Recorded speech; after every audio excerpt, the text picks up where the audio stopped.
How to zoom in on CapCut.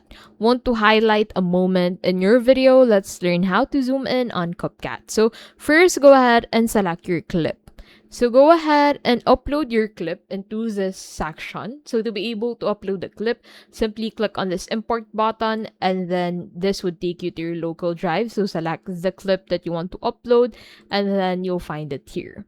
So drag the clip to your timeline, which should basically find into this section. Now in here, to be able to add that zoom in transition, what you can do is first to add a keyframe at the very start of your video. So you'll find that keyframe tool at the top right of your screen under video under basic at the right side of transform.